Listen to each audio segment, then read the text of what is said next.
시청자 여러분 안녕하십니까? 제22대 총선 사전투표가 시작됐습니다. 오늘 투표소에 다녀오신 분들도 계실 텐데요.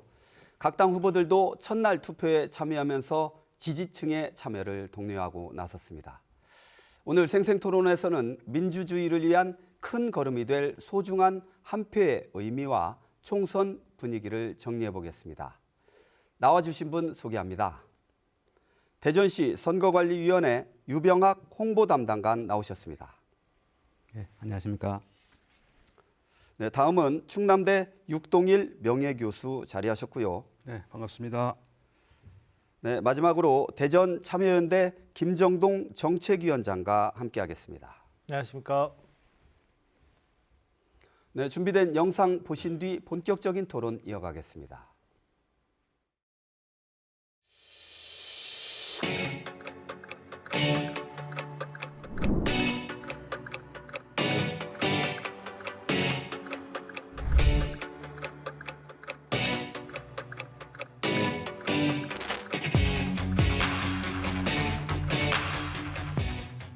네, 국회의원은 우리 정치에서 국민의 의사를 대변하고 정책 변화를 이끌어내는 중요한 역할을 하지 않습니까? 그래서 총선이 이제 중요한 정치 행사가 될 수밖에 없는데 올해 총선의 의미를 먼저 한번 짚어볼게요.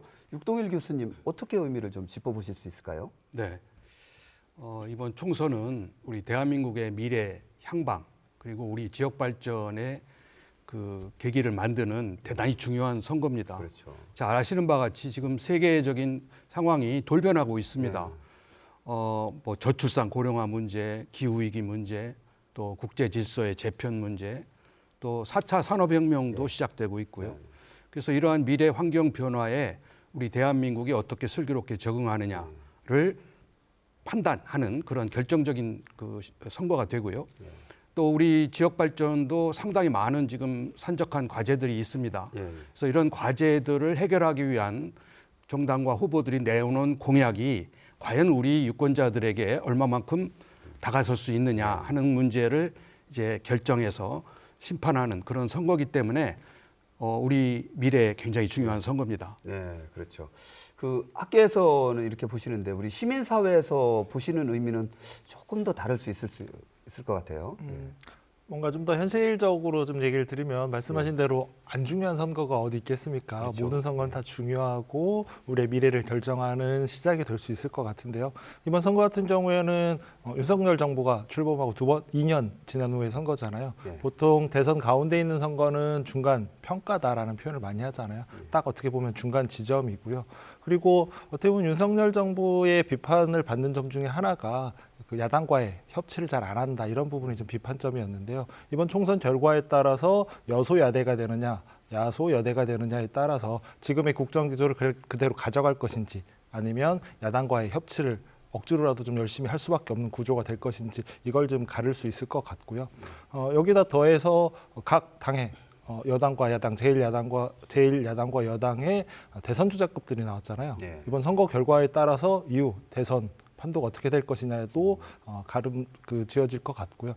또 하나는 그동안 명맥을 이어오던 진보 정당이 이번에 참 어려운 상황이 있는데요. 어떻게 결과를 낼 것이냐. 거기다 더해서 늘 얘기 나오는 제3지대 어떤 형식으로 재편이 될 것이냐도 판가름이 날 것 같습니다. 예, 그 말씀해 주신 대로 선거의 의미가 참 중요합니다. 그래서 이제 투표율이 좀 높아야 이 민의가 제대로 이제 반영이 된다 이렇게 얘기할 수도 있는데 선관위에서 다양한 방법으로 투표율을 높일 수 있는 방법을 계속 고안해내시고 실천하고 그러시잖아요. 네. 그 역대 역대 국회의원 투표율 어땠는지 한번 소개 좀 해주시죠. 네, 알겠습니다. 일단 투표율은 선거의 종류와 그 당시에 정치 영향에 많은 좀 영향을 받는다고 볼 수 있는데요. 그래서 대통령 선거의 투표율이 높고 지방선거의 투표율이 상대적으로 좀 낮습니다. 네. 최근 여론조사에서 76%가 넘는 유권자들이 반드시 투표하겠다고 응답한 것도 그것을 방증하는 것이 아닐까 생각을 하고요. 역대 국회의원 선거 투표율을 보면 2008년 실시한 제18대 국회의원 선거에서 46.1%로 아주 저조한 투표율을 기록했습니다. 이후 제19대 국회의원 선거에서는 54.2%, 그리고 20대에서는 58%. 그리고 직전 21대 국회의원 선거에서는 66%로 다행히 투표율이 꾸준히 증가하는 추세에 있습니다. 예. 네, 대전과 세종, 충남의 투표율도 보시면 역시 증가하는 추세에 있는데요. 예. 지난 21대 국회의원 선거를 보면 세종의 투표율이 68.5%로 전국 투표율 66%보다 약간 높았고 예. 대전과 충남은 그보다 약간 낮았습니다. 예. 사전 투표율도 알아보니까 세종이 사전 투표율이 좀 높은 그런 걸로 기록이 나왔더라고요. 예. 네. 그 지금 투표율 말씀을 해주셨는데 내일까지 이제 사전 투표가 진행이 되고 본 투표가 4월 10일이지 않습니까? 그 두 분께서 언제 투표하시고 이번 투표율 어떻게 좀 전망 예상하실 수 있을까요? 예.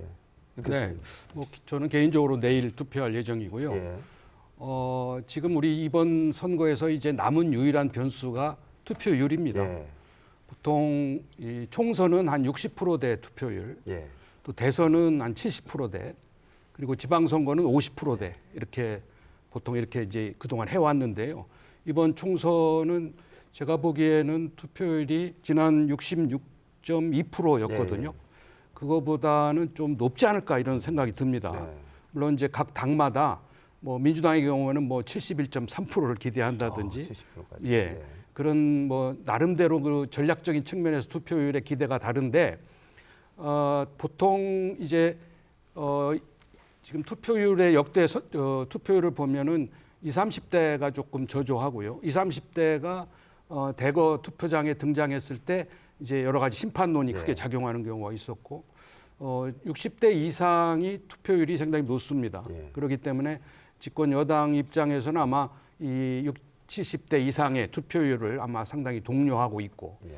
그다음에 사전 투표율의 경우에도 지난번에 그 투표율 사전 투표율에 49곳이 이루어진 곳에 승리한 44곳이 전체 승리를 결정했습니다. 네. 그러니까 사전 투표율이 결과가 이제 본선 투표율에 상당한 영향을 미친다. 이제 이렇게 볼 수 있고요. 보통 65%를 넘었으면 아마 민주당이 승리한다 이런 주장을 하고 있고요.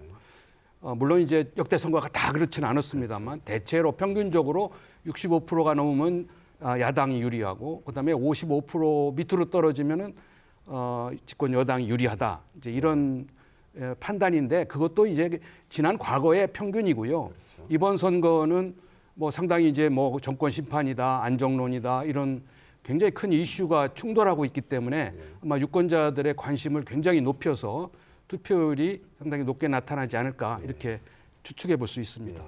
교수님께서는 좀 높게 예측을 하셨는데 위원장님은 어떻게 보세요? 일단 뭐 몇 가지를 좀 살펴볼 수 있는 게 있을 것 같습니다. 첫 번째는 이제 투표율 추세라고 좀 얘기할 수 있을 것 같은데요. 아까 우리 유병학 담당관님이 말씀하신 것처럼 총선 같은 경우에는 투표율이 좀 꾸준히 상승하는 추세를 보였거든요. 여기다 하나 더해서 볼 것은 적극 투표층이 어떻게 되느냐. 지난 총선 같은 경우에는 적극 투표층이 보통 이제 한 달 전에 조사를 하는데요. 72% 정도 되는데 이번에는 76%까지 3% 정도 상승을 했습니다. 말 그대로 이후에도 상승할 확률이 높다라고 볼 수 있겠죠.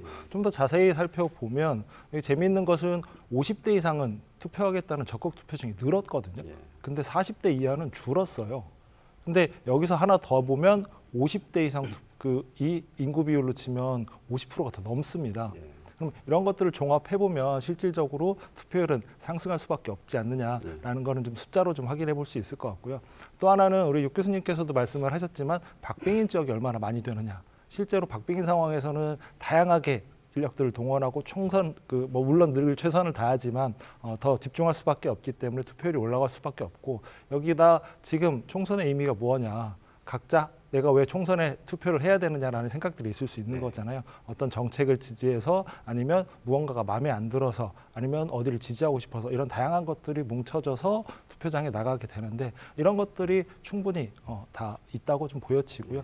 그런 의미에서 저는 지난번 66% 절대 적은 숫자가 아니거든요. 여기보다는 조금 높은 한 68% 정도 나오지 않을까 조심스레 예상해 봅니다. 두 분 다 투표율이 좀 높다. 근데요, 예측을 투표율과 하셨어요. 관련해서 꼭 드리고 싶은 말씀이 예. 보통 우리가 일반적으로 투표율이 높으면 민주주의가 상당히 뭐 발전했다, 성숙해 있다 하는데 사실은 독재 국가도 투표율이 높습니다. 높죠. 예. 러시아의 경우 보니까 아주 그렇습니다. 높더라고요. 그렇기 예. 때문에 우리가 간과하지 말아야 될 점은 예. 투표율이 높으냐 낮으냐가 중요한 게 아니라 얼마나 유권자들이 정확한 정보와 판단력을 가지고 투표를 하느냐가 예. 더 중요한 것으로 그렇죠. 우리가 봐야 됩니다. 예. 그런 점에서 우리가 유권자들이 이제 그동안에 오랜 그 선거 운동에서 지켜본 뭐 공약이든 또는 TV 토론이든 또 여러 가지 공보물이든 이것을 꼼꼼히 살펴봐서 과연 우리 지역과 우리 국가 사회에 누구한테 맡기는 것이 바람직한가를 정확히 판단해서 최선이 없으면 차선이라도 그런 마음을 가지고 투표장에 가야 된다. 그런 점을 강조하고 싶습니다. 아, 좋으신 말씀 감사합니다. 이 선거를 내 삶을 바꾸는 선택 이런 말로도 표현을 하지 않습니까? 그만큼 이제 선거, 투표 참 중요하다는 의미 같은데 이제 투표를 하면 주의사항도 좀 있어야 될 것 같아요. 가서 뭐 내가 잘 이제 기표를 하든지 해서 이게 무효표가 되거나 그러지 않게 이제 유권자들께서 잘 행사하시는 게 중요할 텐데 담당관님께서 그 이번 대전의 경우 보면 또 그 재보궐선거가 있는 지역이 있어요. 그래서 투표용지를 받으시는 지역구가 또 몇 장 또 달라질 수도 있거든요. 네. 주의할 사항이 좀 있을 것 같은데 좀 중요하게 생각되시는 분이 어떤 게 좀 있을까요? 참 말씀드리고 싶은 내용이 참 많은데요. 네. 우선 말씀하신 대로 지금 대전은 국회의원 선거일에 중구청장 재선거하고 네. 유성 구의원 보궐선거를 함께 보궐선거, 실시합니다. 재보궐선거. 네. 그렇죠. 예. 그래서 대전 중구와 온천 1, 2동 그리고 노원 1동에 주수를 두신 선거인께서는 국회의원 선거 투표용지 2장과 함께 네. 재보궐선거 투표용지 1장씩을 더 받게 되실 거고요. 꼼꼼하게 잘 지켜보셔야 네, 되겠네요. 맞습니다. 예. 그리고 투표하실 때는 신분증을 꼭 가지고 가셔야 됩니다. 네. 예, 그래서 주민등록증이나 운전면허증 그리고 학생증과 같이 공공기관이 발행을 했고 예. 또 생년월일과 사진이 있는 신분증이어야 하고요. 예. 최근에 모바일 신분증도 많이 사용하고 계시잖아요. 예. 네, 모바일 신분증도 투표하실 수 있으십니다. 아, 그러시군요. 네, 다만 그 모바일 신분증을 캡처했거나 또 신분증을 사진 찍은 그 파일로는 네. 예, 투표하실 수 없고요. 예. 간혹 사전 투표를 한 다음에 정말 본 투표에 다시 투표할 수 없나라고 이제 의심을 가지고 계신 분들이 있으세요. 네. 근데 절대 다시 투표하실 수 없으시고요. 네. 다시 투표하려고 시도하는 것만으로도 처벌되실 수가 있습니다. 예. 그래서 그 점은 꼭 유의하셔야 되고요. 이번 비례대표 선거에서 38개라는 아주 많은 네. 정당이 등록을 했습니다. 그러다 보니까 이제 투표용지가 51.7cm로 아주 많이 길어졌고요. 반면에 기표로 할 수 있는 기표 칸이 1cm로 많이 줄었습니다. 좀 좁죠. 네네. 그리고 더 문제가 되는 거는 그 정당과 정당을 구분하는 그 사이 칸이 0.2cm밖에 네. 되지 않습니다. 근데 문제는 기표를 하실 때 그 정당 칸을 넘어서 다른 정당 칸을 침범하게 되면 이게 무효가 되거든요. 예. 그래서 기표를 하실 때 다른 후보자나 다른 정당 칸을 넘어서지 않도록 특별히 좀 유의를 하셔야 할 것 같습니다. 예. 알겠습니다. 그 올해 선거 과정에 대한 투명성과 이제 신뢰성을 높이기 위해서 개표 절차가 좀 많이 달라지고 수검표 뭐 이런 과정이 좀 도입이 되지 않습니까? 그 어떤 변화가 있으신지 다시 한번 좀 말씀을 좀 해주시겠어요? 예. 네, 사전 투표와 그 개표 과정에서 좀 달라진 점이 있는데요. 사실 제도적으로 방법이 달라진 것은 없습니다. 근데 저희가 오늘과 내일 사전 투표를 하지 않습니까? 그럼 매일 사전 투표를 마친 후에 그 관내 사전 투표함은 바로 구시군 선거관리위원회로 이송이 되고 관내 사전 투표지는 우체국을 통해서 전국의 구시군 선거관리위원회로 배달이 되게 됩니다. 그 과정에 경찰이 입회를 합니다. 예. 사실 그동안에도 사전 투표함이나 선거일 투표함이 이송될 때는 항상 경찰이 호송을 하거나 동행을 했었는데요. 이번 선거에서는 그에 더해서 사전 투표지가 우체국에 접수되고 각 과정을 통해서 해당 구시군 선관위로 배달되는 전 과정을 경찰이 입회하거나 동승을 하게 됩니다. 예.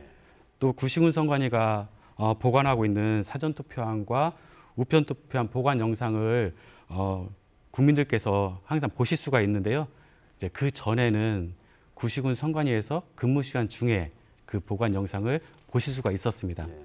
하지만 이번 선거에서는 시도 선관위 청사에 대형 모니터를 설치해서 24시간 상시 열람하실 수 있도록 그렇게 변경을 했고요.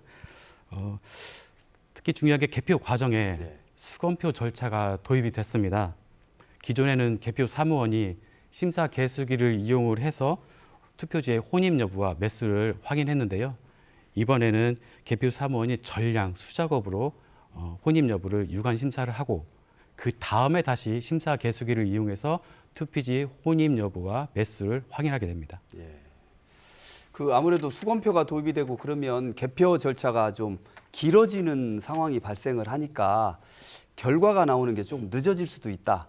그 역대 선거에 비해서 이런 얘기도 있지 않습니까? 예. 네, 많이 늦어질 걸로 예상을 하고 있지만 사실 저희도 처음 도입되는 제도이기 때문에 정확히 뭐 몇 시간이 또 얼마만큼 늦어질 거라고는 정확히 말씀을 드리기는 어렵고요. 예. 그렇지만 중앙선거관리위원회 각 시도 선거관리위원회가 많은 모의 개표를 했습니다. 네. 그래서 전국 평균적으로 약 2시간, 두 시간 이상 개표가 늦어질 걸로 예상을 하고 있고요. 그렇지만 선거구마다 이제 박빙 지역이 있고 그렇지 않은 지역이 분명히 네, 있지 않습니까? 그렇죠. 그래서 박빙 지역 같은 경우는 그보다 개표 윤곽이 나오는 게 더 늦어질 수 있을 것 예, 같습니다. 알겠습니다. 그 며칠 전에 그 인천, 양산 이쪽 이제 사전 투표소에 불법 카메라를 설치를 해가지고 이거를 인터넷으로 뭐 이렇게 유포를 하고 중계를 하고 이런 남성이 있어서 구속된 일이 있었습니다. 이 엄격한 선거 관리와 이제 질서 관리가 매우 중요할 것 같은데 그 이를 위해서 뭐 선관위도 많이 노력을 하시겠지만 좀 어떤 노력이 좀 필요할지 먼저 김정동 위원장님 말씀 좀 해주시겠어요? 예. 앞에서 이제 유병학 홍보 담당님께서 말씀하셨지만 선거 과정에 생각보다 많은 눈이 쳐다보고 있고 그 과정에 다양한 사람들이 참여하거든요. 이거는 단순히 공무원만 참여하는 게 아니라 각 정당에서도 참여하고 일반 시민도 가서 볼 수 있는 과정이 있습니다. 물론 여전히 불안하다, 좀 더 꼼꼼히 보고 싶다라는 의견은 충분히 낼 수 있고 참여하는 것은 시민의 권리이자 의무일 수도 있습니다. 하지만 이 과정 자체를 모두 부정하고 그리고 특별한 근거 없이 선거 자체가 부정이다, 문제가 있다라는 식으로 주장을 하면서 말씀하신 대로 불법 촬영을 한다거나 아니면 선거 자체가 문제라고 생각을 해서 유튜브에 이런 가짜 뉴스들을 유포하는 것 때문에 좀 혼란이 계속 오고 있지 않나라는 부분을 좀 걱정스럽게 좀 보고 있고요. 이 부분에 대해서는 아무리 선관위에서 그리고 정부에서 그리고 정당에서도 얘기를 해도 잘 안 믿는 거는 어쩔 수 없는 현실인 것 같아요. 그러니까 이거는 단호히 계속 좀 이렇게 얘기를 하는 수밖에 없을 것 같다고 생각을 합니다. 예. 교수님. 예. 선거가 그 결과가 2시간, 3시간 늦어지는 게 뭐 그렇게 중요합니까? 예. 사실은 더 중요한 거는 투명, 공정, 신뢰죠. 예. 보통 전국 전 세계적으로 보더라도 민주주의를 하든 아니면 독재를 하든 아니면 사이비 민주주의를 하든 선거라는 형식은 다 취하고 있습니다. 그런데 이들 국가에서는 합법적으로 선거를 악용을 해요. 이를테면 선거관리위원회를 또는 사법부를 장악을 한다든지 이렇게 해서 그 선거 관리를 매수를 한다든지 운동장을 기울인다든지 그렇죠. 이렇게 해서 이제 그 원하고 싶은 선거 결과를 얻는 거죠. 사실 우리나라의 민주주의와 선거의 발전에 선거관리위원회가 그동안에 굉장히 공을 많이 세웠습니다. 그러나 최근에 여러 가지 이제 잡음들이 좀 있었어요. 이를테면은 선거관리위원들의 자녀 채용 문제, 아빠 찬스 문제 이런 그 불공정의 문제가 불거진 적이 있었고요. 또 지난 선거에는 선거 관리 면에서도 미숙한 점이 드러나서 소쿠리 문제가 나왔잖아요. 그래서 그런 문제 때문에 또 사전 투표함의 뭐 처리 문제라든지 이동 문제라도 거기서 또 확인되지 않은 투표도 발견이 됐고요. 그래서 뭐 다수 유권자들이 이런 선관위의 선거 관리에 조금 불신을 갖는 측면이 있습니다. 아마 이번에는 상당히 노력을 기울여서 여러 가지 보안 관계를 이제 철저히 해놨다고는 하지만 결국은 이 선관위가 보다 더 공정하고 보다 더 투명하게 이 선거 관리를 함으로써 정말 민주주의의 이게 생명선이거든요. 선관위의 역할이라고 하는 것은 그런 점에서 우리가 다시 한번 이 문제에 각인을 해서 이 선거 관리만큼은 정말 누가 봐도 누가 신뢰할 수 있도록 만드는 것이 이번 22대 총선에서도 굉장히 중요한 그 과제라고 볼 수 있습니다. 알겠습니다. 그 많은 노력을 이제 하고 계시지만 보다 더 꼼꼼한 대책이 좀 필요하다 이렇게 좀 해석할 수도 있겠습니다. 다음 주제 넘어가 보겠습니다.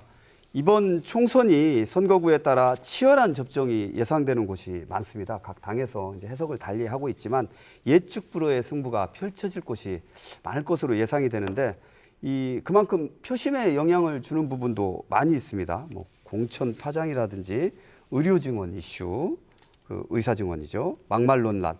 이번 22대 총선의 관전 포인트가 어떨지 먼저 육 교수님 네. 한번 짚어보실 수 있을까요? 저는 기본적으로 이제 전 국가적으로 먼저 볼 때 이번 선거가 정권 심판이다. 물론 이제 그 대통령 임기 중에 치루어지는 선거는 다 정권 심판입니다. 예. 그것이 그동안 잘했느냐 못했느냐를 심판하는 거가 되겠죠. 그런데 이번에 정권 심판에 관해서는 우리가 눈여겨봐야 될 점이 우선 야권이 200석을 차지하느냐. 200석이라는 것이 왜 중요하냐 하면은 여기에는 그 개헌이 이루어질 수 있고요. 그렇죠. 또 대통령 탄핵이 가능해집니다. 그리고 대통령의 거부권을 전부 다 취소할 수 있어요. 네. 재의결해서. 네. 그렇기 때문에 200석을 차지하느냐는 아마 정권의 향방에 굉장히 중요한 영향을 미칠 거다. 예. 두 번째는 180석입니다. 네. 이거는 이제 국회 선진화법에 의해서 이제 패스트 트랙에 의해서 법을 입법화할 수 있기 때문에 이것도 굉장한 그 입법권을 갖는 네. 중요한 의석수지요. 그다음에 마지막으로 이제 150석입니다. 누가 과반을 차지하느냐에 따라서 국회의장을 비롯한 여러 가지 국회 상임위원장을 차지할 수 있거든요. 그렇게 되면은 역시 마찬가지로 입법권에 상당한 영향력을 미칠 수 있다. 그래서 저는 이번에 그 야당이 과연 200석, 180석, 150석 중에 어느 쪽을 하느냐 하는 문제도 관전 포인트고요. 두 번째는 우리 지역입니다. 예. 우리 대전, 뭐 세종 그리고 충남 지역에 지난 선거에서 전부 다 민주당이 다 석권을 했죠. 그렇죠. 대전에 7석, 세종에 2석. 그렇게 해서 20대 8이 됐거든요. 그런데 과연 이 불균형적인 기울어진 이 운동장을 과연 균형을 맞출 거냐. 집권당이 여당이 얼마나 어필해서 그 의석수를 차지할 수 있을 거냐, 아니면은 야당이 기존의 의석수를 유지할 거냐 하는 점이 우리 지역의 미래에 영향을 미치기 때문에 관전 포인트라고 볼 수 있고요. 그다음에 세 번째는 이제 제3지대입니다. 네. 제3지대가 처음에는 조금 그 크게 대두되지 않았지만은 최근에는 조국 혁신당을 비롯해서 이 제3지대의 사람들의 유권자들의 관심도가 굉장히 높아졌습니다. 네. 그래서 이들이 과연 입법권에 참여가 된다면 과연 어떤 그 이제 결과를 가져올 것이냐, 또 우리 국회뿐만 아니라 우리 사회에 미치는 영향이 어떻게 될 것이냐. 근데 저는 조금 걱정스러운 게 뭐냐면 이 분들의 이 정당의 주장이 심판하고 뭐 탄핵하고 뭐 이런 건 다 좋은데 그러면 그 후에 우리 대한민국을 어디로 끌고 가고 어떤 사회, 어떤 체제를 가지고 우리 국가 사회를 이끌 것인지에 대한 미래상, 비전, 좌표는 안 나왔다는 점에 대해서 저는 굉장히 불안감을 좀 갖고 있습니다. 예. 어떻게 보세요? 시민사회에서는 관전 포인트. 예. 보통 이제 선거는 무엇이 결정하냐 할 때 뭐 구도, 뭐 이슈, 인물 뭐 이런 얘기를 많이 하잖아요. 그래서 순서대로 얘기를 하는데 이번은 그 전에 있던 공식들 그리고 그 통론들을 다 깨는 그 선거가 되는 거 아니냐라는 얘기들이 많이 나오고 있거든요. 실제로 선거를 앞두고 정당들이 여권이 야권이 어떻게 분화되느냐에 따라서 총선 결과가 좀 많이 바뀐다. 그게 핵심적인 그 이유가 될 것이다라고 했는데 이번에도 시장은 비슷했거든요. 보시면 아시겠지만 여권에서는 개혁신당이 나왔고요. 야권에서는 새로운 미래 그리고 조국혁신당도 같이 나왔습니다. 근데 초반에는 이 개혁신당과 새로운 미래 제3지대로서 역할이 될 것이냐에 대해서 기대치나 아니면 관심도가 높았는데 실제 지금 현실을 보면 캐스팅 보트도 되게 어려운 것이 지금 현실 상황인 거거든요. 근데 오히려 어떻게 보면 생각지도 못했던 조국혁신당 같은 경우에는 되겠냐라고 그랬는데 생각보다 높은 지지율을 보이면서 다른 형태를 보이고 있거든요. 근데 저는 그걸 보면서 제3지대가 어떻게 나올 수 있는 거냐에 대해서도 같이 볼 수 있다고 보거든요. 무슨 얘기냐면 그동안은 더불어민주당과 국민의힘 사이 어딘가쯤에 제3지대가 있다라고 해서 그쪽에서 모이려고 시도들을 했었고 다 잘 안 됐었잖아요. 근데 이번 같은 경우에는 그게 아니라 거꾸로 야권인 더불어민주당과 협력적인 위치를 잡으면서 지지를 받고 있는 걸 보면 새로운 방식으로 제3지대를 만드는 게 가능할 것인가, 이게 뭐 하나의 관전 포인트가 될 수도 있을 거라고 좀 보여지고요. 그리고 시민들 입장에서도 이후에 이것이 어떻게 갈 것인지 좀 볼 수도 있을 거라고 보여집니다. 그리고 또 하나는 지금 이제 그 선거 막판으로 들어서면서 양 그 정당의 대표들 그리고 후보들의 거친 표현들이 좀 계속 이슈가 좀 되고 있는데요. 이 결과에 따라서 그 좀 지치기도 하고 오히려 선거가 너무 과열되다 보니까 앞에서 이제 투표율 얘기도 했지만 이것이 어떻게 영향을 미칠 것인가도 결과를 보면 좀 알 수 있지 않을까 싶습니다. 이 선거 때마다 강조되는 게 이제 정책 중심의 그런 선거가 중요하다. 이런 과제가 이제 제시가 되고 있습니다. 우리 충청권 시민사회단체에서도 지역 현안을 이제 제시하시기도 하고 그랬는데 그 오늘 내일 이제 사전 투표가 실시되고 있지만 공식 선거운동 기간이기도 하잖아요. 그 지금까지의 선거운동을 좀 뭐 중간 평가 뭐 그 좀 정리를 좀 한번 해보면 분위기 좀 어떻게 평가하고 계세요, 유 교수님? 예. 저는 좀 부정적으로 봅니다. 네. 왜냐하면 우리 국민들이 다 그렇게 느끼시겠지만은 21대 국회가 그렇게 국민들의 기대에 부응하지 못했습니다. 오히려 저는 최악의 국회였다고 생각을 합니다. 그런 점에서 이번 총선을 비롯한 22대 국회는 이제 정치 개혁, 선거 개혁, 정당 개혁 이런 것들을 이룰 수 있는 그런 토대를 마련할 줄 알았습니다. 그런데 선거 시작서부터 선거 제도, 룰을 만들 때부터 이미 기대에 상당히 벗어났고요. 또 다른 한편으로는 이게 그 지역의 이슈, 국정의 이슈 이런 부분에 있어서 이게 부각이 돼서 지역 경쟁, 공약 경쟁이 돼야 되는데 지금 다 실종이 됐습니다. 그리고 뭐 쏟아내 놓은 공약들도 들여다보면은 재원 조달이라든지 뭐 여러 가지 시행 계획이라든지 이런 것들이 전혀 제시되지 않았기 때문에 그냥 묻지마 공약, 던지기 공약 이런 것에 불과하게 된 거죠. 그런 점에서 그런 점의 기대는 다시 어긋나게 됐고 결국은 정권 심판론, 거대 야당 심판론 이런 쪽으로 심판론으로 가면서 그야말로 막말, 파렴치한 또 뭐 여러 가지 뭐 불법 대출 이런 문제로 정말 얼룩진 우리 유권자들의 대부분은 선거를 하고 싶지 않다고 그럽니다. 그래서 이렇게 변질되고 이제 첫 단추부터 잘못 끼워져 가는 이런 총선이 과연 우리가 22대 국민이 기대하는 22대 국회의 상을 마련할 것이냐 하는 점에서는 부정적이지만 그러나 그렇다고 해서 우리가 이걸 포기할 수는 없고 이제 지역의 이슈도 이제 뭐 등장은 됐지만 그런 이슈들이 과연 현실화될 수 있을지 정책적으로 한번 따져볼 필요가 있고요.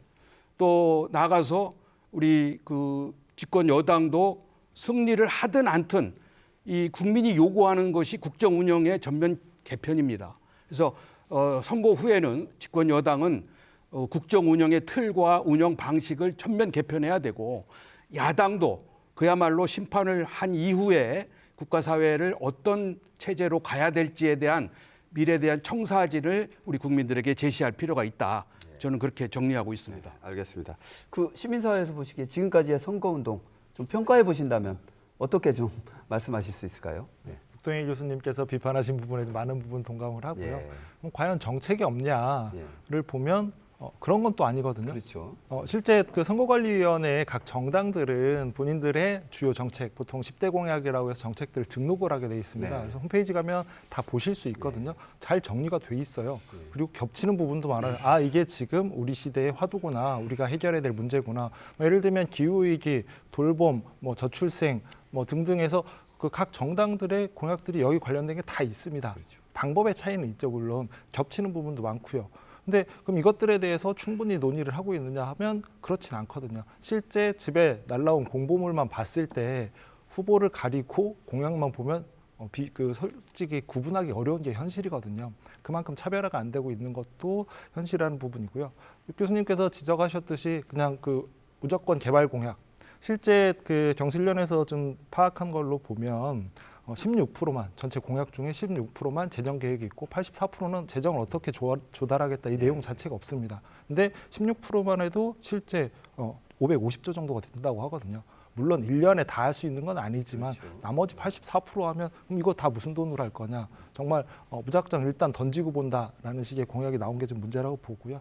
저는 여기서 그 언론의 책임도 좀 묻고 싶습니다. 실제 정책들이 어떤 게 나왔는지 그리고 거의 공통되는 내용들에 대해서 각 정당들의 차이점은 뭔지 이걸 좀 심도 깊게 좀 보도도 물론 일부 하고는 있지만 이것보다는 오히려 말씀하신 대로 막말 아니면은 뭐 문제점 이런 것들 지적은 해야 되지만 여기에 너무 치중된 게 아니냐. 실제 시민들이 보기에 정책들에 대해서 비교 각자 따로따로 하기는 어렵잖아요. 이런 것들을 짚어주는 게 언론의 역할인데 이런 부분에서는 좀 아쉬움이 있고요. 이거는 정당의 책임도 안 물을 수는 없습니다. 정당들이 나서서 우리는 저당과 이렇게 다르다.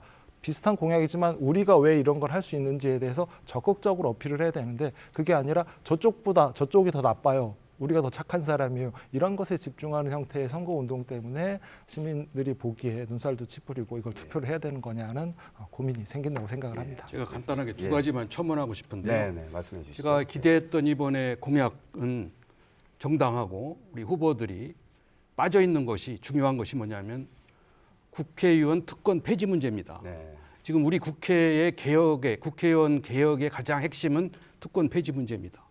뭐 불체포 특권은 말할 것도 없고 뭐 여러 가지 특혜, 뭐 의정비라든지 이런 걸 포함해서 그러니까 이 국회의원이 모든 직업의 최고 먹이사슬의 최정점에 있다 보니까 여러 가지 부패와 비리가 거기서 비롯되는 거거든요.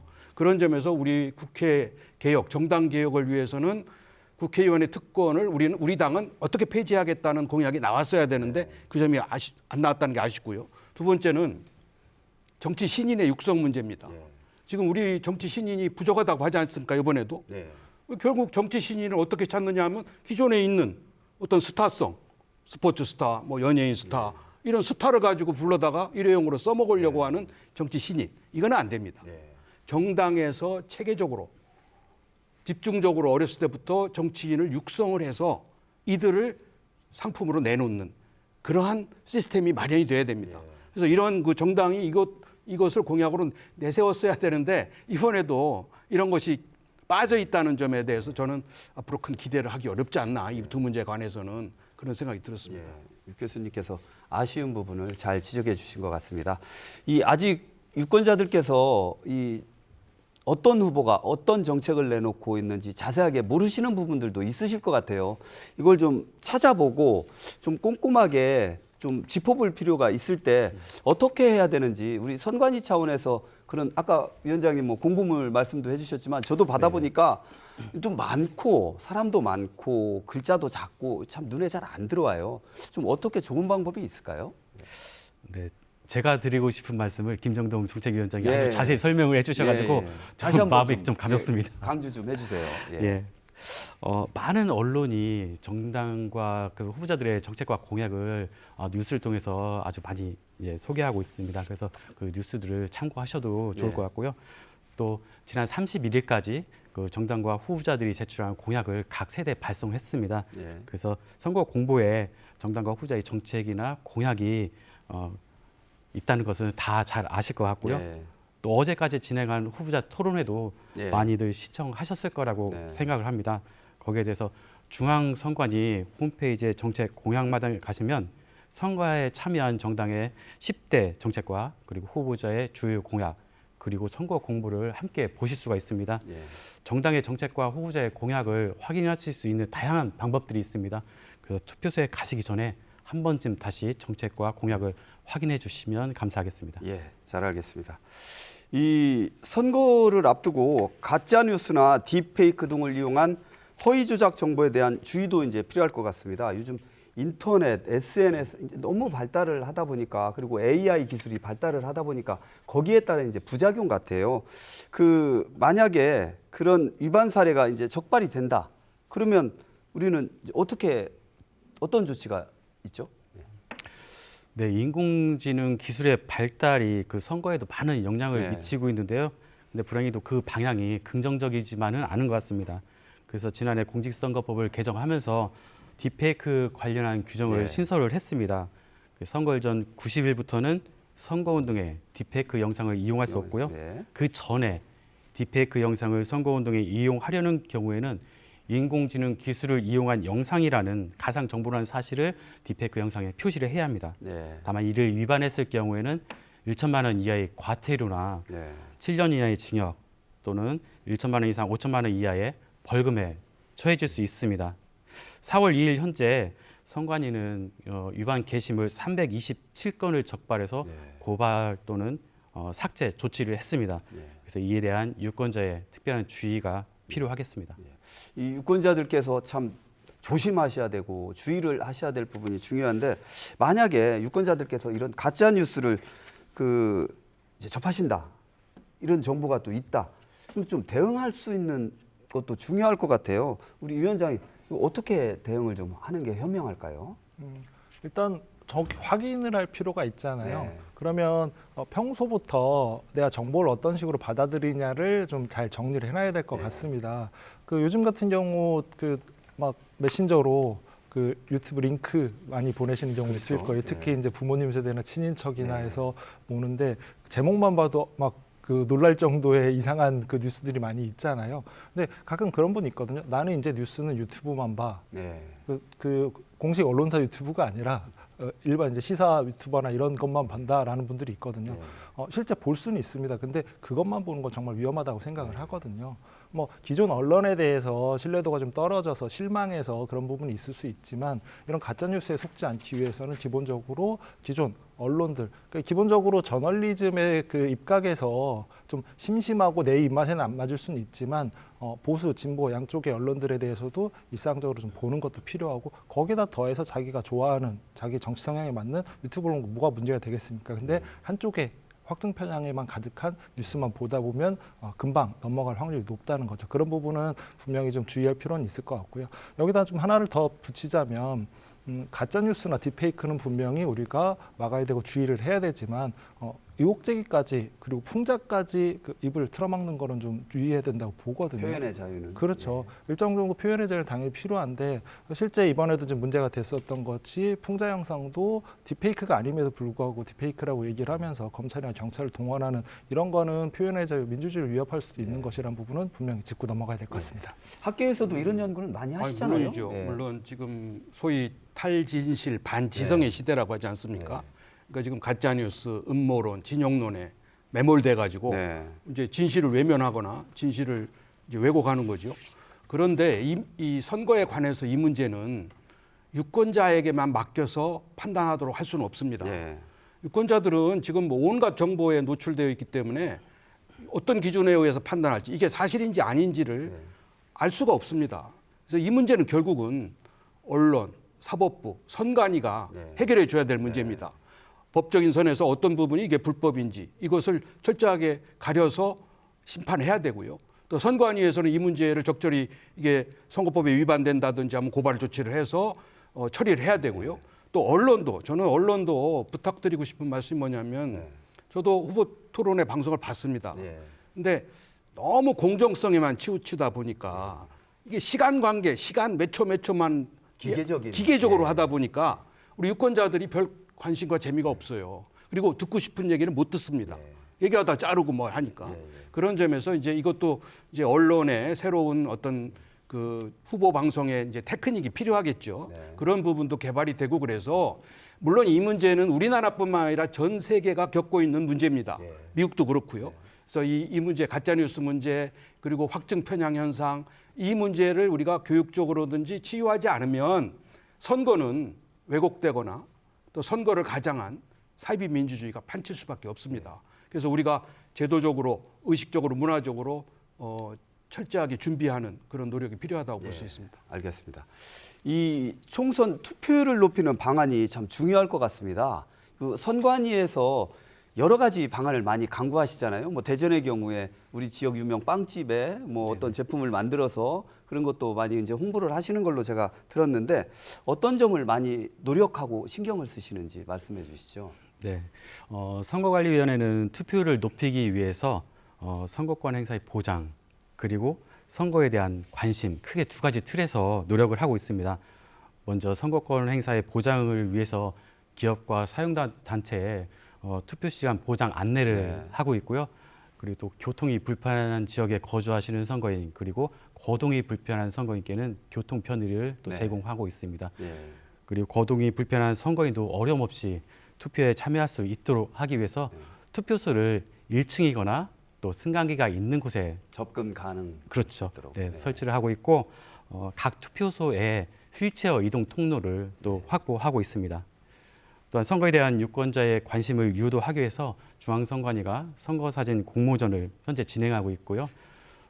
유명 아이돌 그룹의 멤버를 모델로 해서 네. 통화 연결음을 제작했습니다. 그래서 내부 직원뿐 아니라 국가기관 또 공공기관에 배포해서 선거를 홍보하고 있고 말씀하신 대로 대전 선관위가 그 지역 기업과 협업을 해서 또 캠페인을 진행하고 있습니다. 이러한 노력이 다 투표율 제고를 위한 일환입니다. 예. 이 투표율 제고를 위해서 이제 다양한 방안을 말씀을 해주셨는데 우리 전문가들께서 보시기에는 미흡한 부분도 있을 수 있고 조금 더 이런 거는 좀 해야 되지 않을까 이런 건의도 좀 있으실 것 같아요. 어떠세요, 교수님? 예. 그 투표율을 제고시키는 이벤트도 필요하고요. 예. 또 뭐 여러 가지 뭐 반대급부 투표한 사람에게 뭐를 또 뭐 제공을 한다 뭐 이런 또 어느 쪽에서는 뭐 음식을 뭐 할인을 해준다 뭐 이런 것들이 있습니다. 그런데 저는 그것보다 더 본질적으로 우리가 왜 투표를 해야 되느냐. 다시 말해서 우리가 선거를 하면은 후보 중에 하나를 선택하는 그 기능이 제일 중요하죠. 그렇죠. 그러나 선거는 그것만 가지고 선거를 해서는 안 됩니다.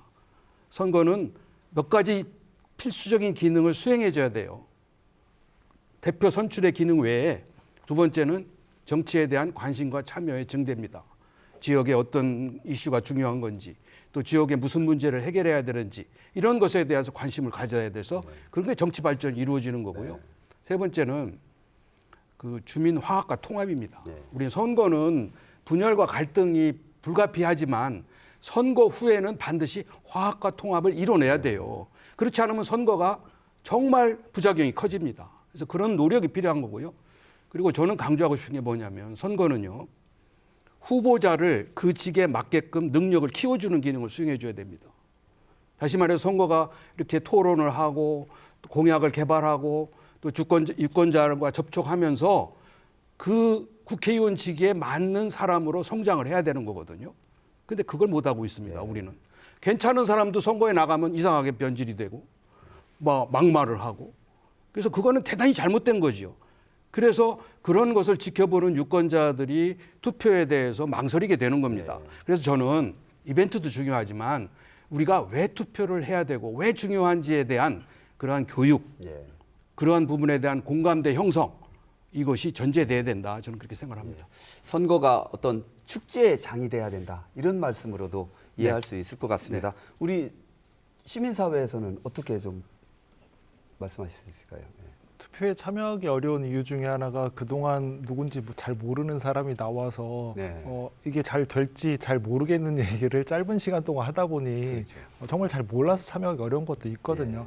한정된 기간 동안 할 수 있는 건 한계가 분명히 있을 수밖에 없습니다. 공식 선거운동 기간을 밑도 끝도 없이 늘리자는 건 아니고요. 저는 오히려 사전 선거운동 제도에 대한 좀 대폭 그 변경이 좀 필요하다고 보거든요.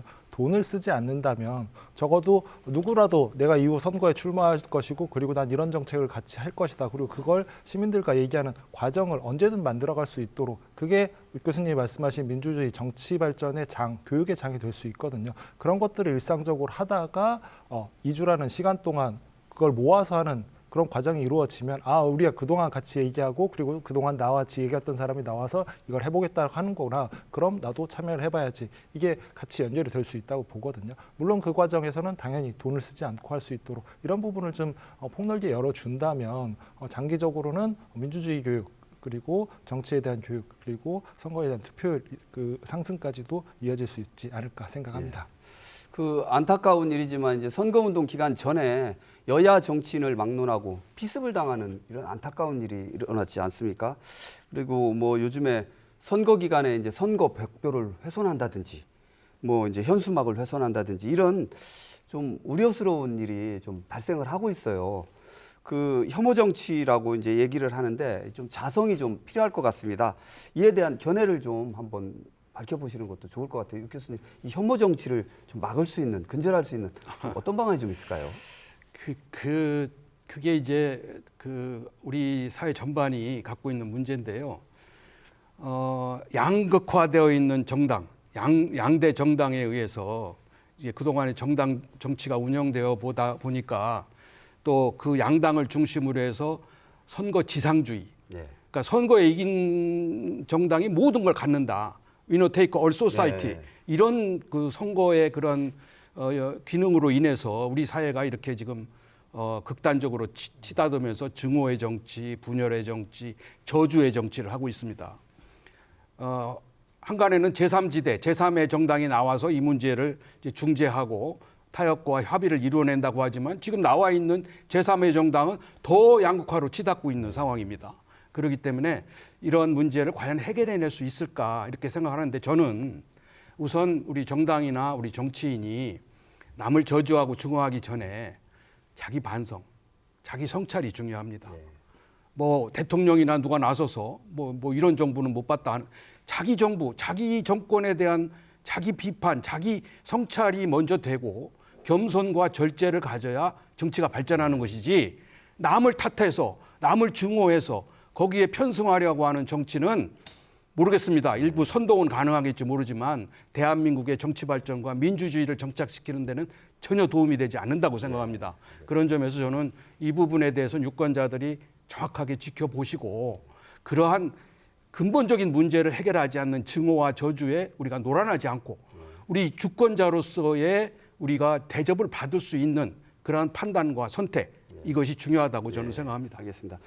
그 시간 관계상 다음 주제로 한번 넘어가겠습니다. 거의 마무리 시점인데요. 유권자들에게 좀 당부하고 싶은 말씀이 선관위하고 우리 전문가들께서 있으실 것 같아요.